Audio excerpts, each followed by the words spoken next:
राजनीतिक अभियान ये कला है या विज्ञान? सोचिए, क्या हो अगर एक हार के आंकड़ों को मतलब एक एक वोट के हिसाब को जीत की इंजीनियरिंग में बदला जा सके।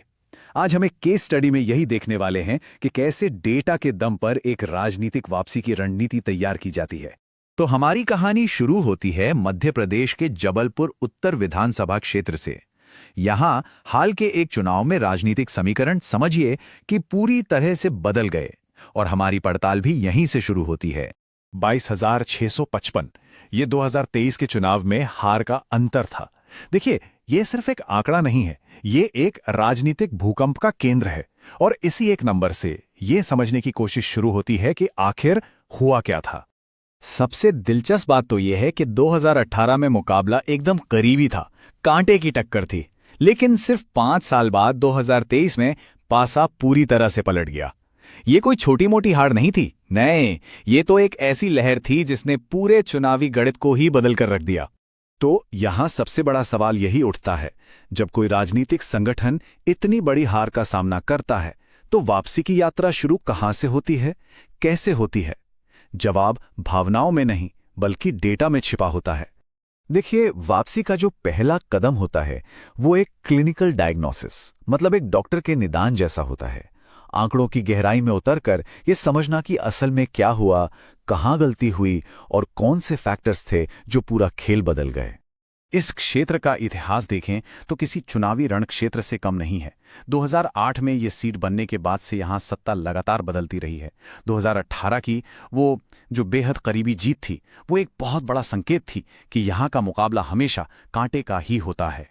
अब जरा यहां के मतदाताओं की बनावट को समझते हैं। हर चुनावी रणनीति की शुरुआत इसी डेमोग्राफिक विश्लेषण से होती है। यहां 15% मुस्लिम, 14% अनुसूचित जाति और 4% अनुसूचित जनजाति के मतदाता हैं। ये वो समूह हैं जो नतीजों पर बहुत गहरा असर डाल सकते हैं।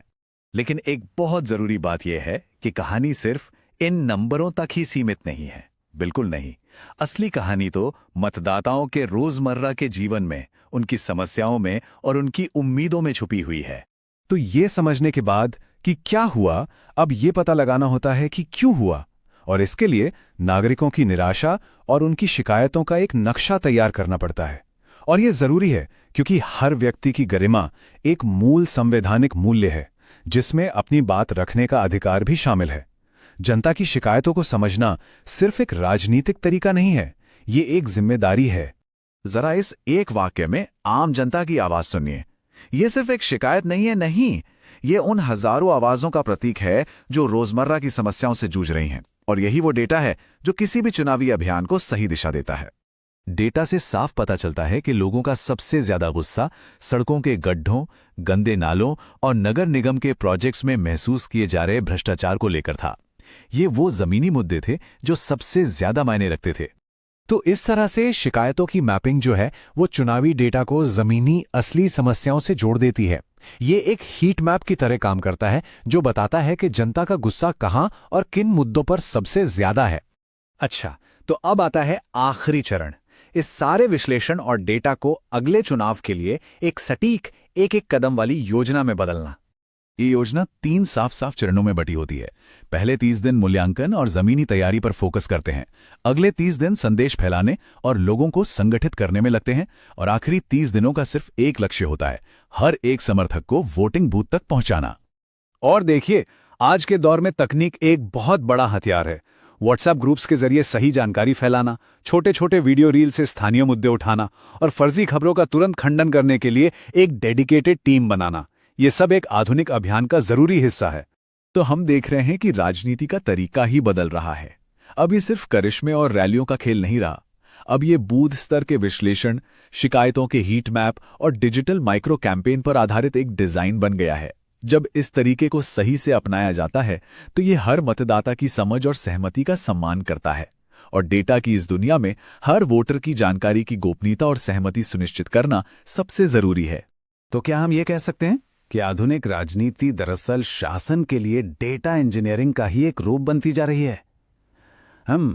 ये एक ऐसा विचार है जो लोकतंत्र के भविष्य पर एक नई रोशनी डालता है। क्योंकि आखिरकार इस पूरे व्यवस्थित तरीके का लक्ष्य एक ही है, नागरिक की जरूरतों और एक नेता के कामों के बीच एक सीधा और असरदार संवाद कायम करना, जिससे शासन ज्यादा जवाबदेह बन सके। और ये हमें एक बहुत बड़े सवाल पर छोड़ देता है। क्या राजनीति की ये अत्यधिक व्यवस्थित प्रणाली ही लोकतंत्र का भविष्य है, जहां हर समस्या एक इनपुट है और हर समाधान एक नापातौला आउटपुट? इस पर विचार करना जरूरी है। अगर आप एक जन केंद्रित नेता बनना चाहते हैं और अपने निर्वाचन क्षेत्र का उत्थान करना चाहते हैं, तो blueprintstrategies.ai से संपर्क करें, mgr@blueprintstrategies.ai पर, या 08042041602 पर कॉल करें। राजनीति से परे एक उद्देश्य।